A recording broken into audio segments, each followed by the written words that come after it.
businesses that need to be taken up. Cutting across, the some more latest news coming in. After Pakistani army courts, now CNN News 18 has accessed the parliamentary panel findings against PTI and former Pak leader Imran Khan. Now, the Pak parliamentary panel reveals that PTI, the political party, deliberately put the country and the security on risk. They also tried to create a rift within the army.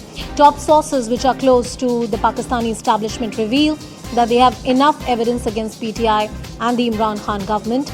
The Pak parliamentary panel also says that they deliberately hatched May 9 conspiracy to defame the army and the institutions of army. A conviction by an army court is very likely, and more importantly, similar findings by the parliamentary panel as well.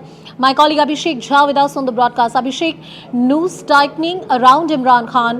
What are the repercussions? Well, the repercussions are that, in all likelihood, his party, his own political prospect in the upcoming general election is going to be down. He's down and out, but still he's showing some sort of resilience. His party workers are trying to create some artificial, through the artificial intelligence, some speeches through which they are trying to campaign and take the support of Imran Khan in the ongoing campaigning that is going on in Pakistan. But what we are learning that the cases that have been pending against him, especially the 9th May case, is going to be a big jolt to his political career, because it is now being made up like Imran Khan was trying to test that day as a ground as to if he's arrested, then how big they can actually mobilize the entire country and their supporters in order to create a ruckus. So if that is proven right, then his sentencing can go even harsher from what we have seen already happening in the last 10 days. He has been sentenced 3 times, in all cases 7 years, 10 years or 14 years. So the 9th May case is still pending, and that is going to be the big blow, because that will in a way cement his political career's end as long as he is in the bad books of the army in Pakistan. Abhishek, there has been a crackdown against his party as well. Thousands of workers were under the radar, and many of them were arrested, many of them were put to trial. This is not just against Imran Khan and his political future, but even the future of PTI hangs in balance. Well, of course, because now you see PTI's own political electoral symbol that has been smashed. PTI's the leader, the larger-than-life persona of Imran Khan, is behind the bar. Qureshi, the former foreign minister, is behind the bar. Many of the leaders of PTI, they have either deserted or formed smaller political parties, or they have switched to other parties. So, in a way, the entire political leadership of the party has been decimated.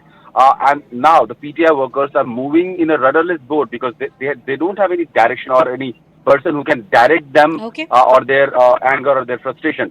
So that is a problem for the PTI workers, though they are also trying their Sure. luck in the upcoming election, and we can Abhishek, assume can I that please some of them request will you be to elected. stay with us on the broadcast? Major General A.K. Sivaj is joining us on the broadcast. So thank you so much for joining us on the show. These are adverse findings against Imran Khan, and not just by the army court, but the parliamentary panel as well. Is this doomsday? Is this the end of his political career? He was hoping to bounce back, but with a series of sentencing and convictions against him, and this time in this case of May 9, when the riots were seen in different parts of Lahore and other cities of Pakistan as well, how grave can be the consequences for the Pakistani leader? See, as far as Pakistan Tehreek-e-Insaf is concerned and its leader Imran Khan is there, I don't think much is now going to come as far as this election is concerned. Not only the army, now the parliamentary committee also blamed Pakistan Tehreek-e-Insaf and Imran Khan directly involved in the May 9 attack of last year on installation, including a Corps Commander House. So therefore, as far as Imran Khan is concerned, he's not going to contest the election which is there on day after tomorrow. And as it is, Pakistan Tehreek-e-Insaf is contesting election, but the chances of their getting any majority is very less, because in Pakistan what will happen is what the Pakistan army wants. And it looks, as far as Pakistan army concerned, they have made up their mind. They are tilted toward Nawaz Sharif, Pakistan, basically Muslim League Nawaz. This is what it is looking. But as far as Imran Khan is concerned, one can say it is end of the road, temporary.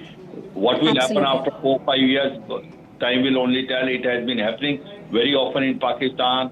What happened to Nawaz Sharif 2 years back, 3 years back? You can imagine now he has come back again. But Sure. temporarily, one say that this is the end of a political career of Imran Khan because At he is least in the bound with foreseeable 100 cases. future, sir, as you rightly point out, that at least in the foreseeable future, that's what it is. And unpredictability is the most dominating character of Pakistani politics, especially with what has happened with their leaders in the past. We also have Achal Malhotra, the former diplomat, joining us on the broadcast. Achal Malhotra, thank you so much for joining us on the show. Talking about the future of Imran Khan and how we have seen a series of conviction against him. May 9 riots and the findings against Imran Khan, not just by the Pakistani Army Court, but by the parliamentary panel as well. Is this the end of his political career, at least for the foreseeable future? Yes, of course. If you look at how Pakistani establishment is out and out to demolish Imran Khan, already three different kind of sentences have already been pronounced. He has been held guilty in Toshakhana case. He has been held guilty for the alleged leakage of the secret documents. Also, he has been accused of, his marriage has been declared illegal. I mean, they're trying to demolish him to the extent possible, so that in a manner that he, not only his entire political setup, they are out to finish PTI, his party and his political career. Sure. But Pakistan, being what Pakistan is, anything can happen there. Anything can happen there. And one pattern is there that whosoever has ruled in Pakistan, his end has not been all that present. Whether it is General, and only Nawaz Sharif looks like an exception to a certain Sure. extent, but we don't Sure. know what is in store for him Yeah. tomorrow. Yeah. And whether ever Imran Khan will be able to make a comeback Well, looks that's a far difficult at this guess. point Yeah, of time. that will be speculative. We don't know what's going to happen with him in the next few weeks. I want to take one very short response from Major General A.K. Sivach as well. Major General Sivach, when we talk about the internal security situation in Pakistan, vis-a-vis the political stability, the manner in which Imran Khan and his political future seems to be completely jeopardized and in fact hangs in balance. It's only a matter of time that he might be convicted and sentenced. Already a sentence has been handed out in multiple cases. What does it mean for the political certainty, stability in the country of Pakistan?